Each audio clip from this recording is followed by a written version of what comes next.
Thank you for joining me for another session on the value of veterans. My intention for these sessions is to share with you my perspectives on the strengths, values, and experiences that veterans and service members bring with them from their time in the service. Today, I want to talk to you about boundaries.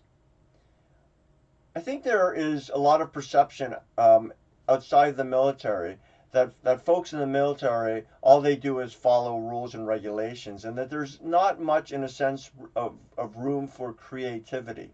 And I want to share with you a different perspective, perhaps see in your own organization.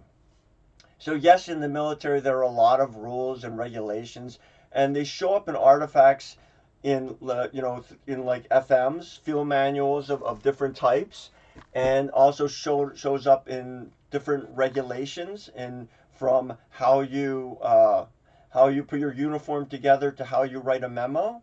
And I discussed saluting in a prior Value of Veterans video.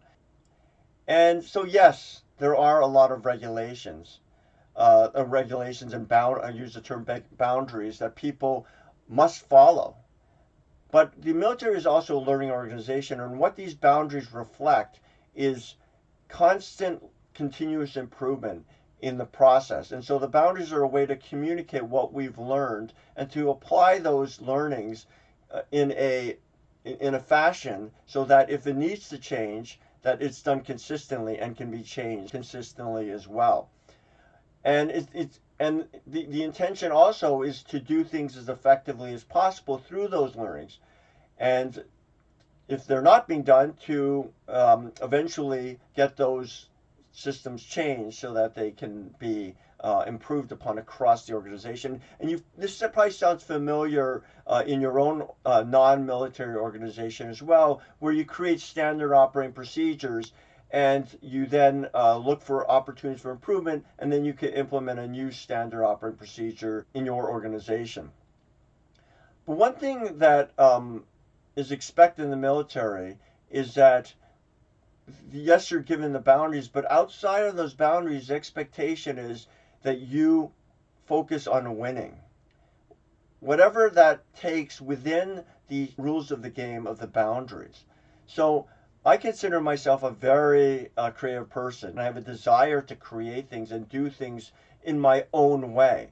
But never did I feel that when I was in the service that I was restricted in getting what getting things done in the way that I thought was the most effective within, and I understood the boundaries, and I felt like in reality it actually enabled me.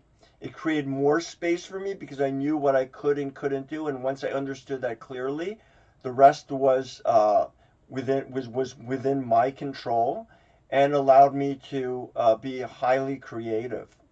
And I actually think it takes more creativity to be creative in an environment where there are boundaries. If there are no boundaries and you can do anything, there's in a sense, it's easy in a sense to be creative because there are no rules, but there's also no clear outcome. And so what boundaries do is they allow you to focus and bring what's valuable and what's important to the table, and filter out things that are either inefficient or that are maybe not necessary or wasteful. So that's just one perspective. And so what service members bring to the table is they understand to look for what are the boundaries. What are the boundaries and what is the mission? The mission that they're expected to accomplish. And then after that, they bring their full selves to the table, to the mission, and also seek any training that they need and any experience, and they bring their experiences to the table as well. And then they understand how to operate better with the others in the organization, whether that's looking at the boundaries. What is my space of operation that I make sure I don't move into the other area unless of this situation. And so that increases communication, especially in a dynamic environment that the military often operates, that you have to have boundaries that can communicate when there's uncertainty. And so the strength that service members bring is this respect for boundaries, but also respect for operating the free space within those boundaries. The question, I think that it's important to ask ourselves as leaders is to say, are my boundaries enabling my team or are they disabling my team?